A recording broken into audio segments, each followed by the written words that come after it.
আসসালামু আলাইকুম।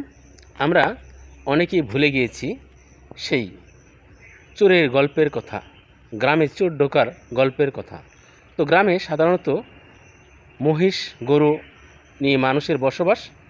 এই এই মহিষ গরু চুরি করার জন্য একদল লোক সবসময়, একদল চোর ডাকাত সবসময় রেডি হয়ে থাকে। তো ওরা গ্রামে যখন চুরি করতে যায়, বিশেষ করে মহিষ চোরদের এই ঘটনা। গ্রামে গ্রামে মহিষ চুরি করতে গেলে ওরা চারজন যায়। ওরা চারজন যাবে, চারজনের চার ধরনের কাজ থাকবে।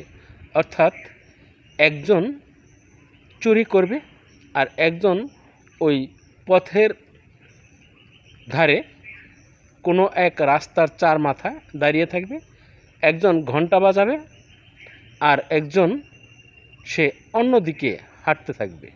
তো এরকম করে একবার এক মহিষচোর সে চুরি করে নিয়ে যখন উত্তর দিকে নিয়ে যাচ্ছে মহিষকে, এবং তাদের একজনের হাতে একটা ঘন্টা, সেই ঘন্টাটা দক্ষিণ দিকে বাজাবে, আর বাজারের বা পথের মোড়ে একজন দাঁড়িয়ে থাকবে। সে গ্রামের লোকজন যখন আসবে তখন তাদেরকে পথ নির্দেশ করবে। তো এরকমভাবে একজন উত্তর দিকে গিয়েছে, মহিষ যে চুরি করেছে সে মহিষ নিয়ে উত্তর দিকে চলে গিয়েছে, আর একজন ঘন্টা পিটিয়ে দক্ষিণ দিকে যাচ্ছে। যে চোরটি ঘন্টা পিটিয়ে দক্ষিণ দিকে যাচ্ছে, ওই মুহূর্তে যত লোক গ্রামতে বের হয়েছে, ওই মহিষ এর মালিক সে চিৎকার যখন করবে, সে যখন চিৎকার করছে তখন গ্রামের সব লোকজন বেরিয়ে গেছে।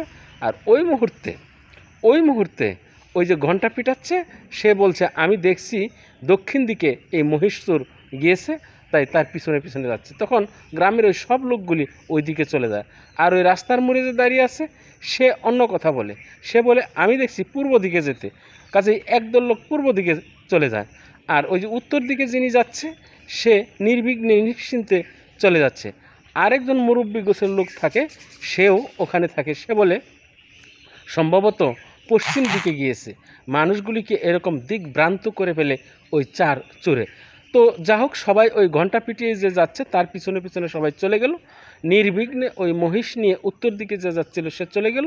ঠিক এই ঘটনার সাথে বর্তমান সময়ের কোন ঘটনার মিলটি আমরা দেখতে পাই?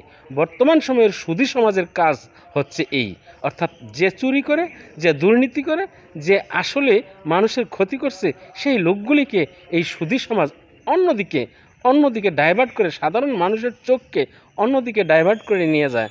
আর ওই চোর বাটপার ঘুষখোর তাদেরকে এই সুধী সমাজ অন্য একটা তকমা দিয়ে তাদেরকে বাঁচিয়ে দেয়। এটি হচ্ছে বর্তমান সময়ের, বর্তমান প্রেক্ষাপটের নিয়ম।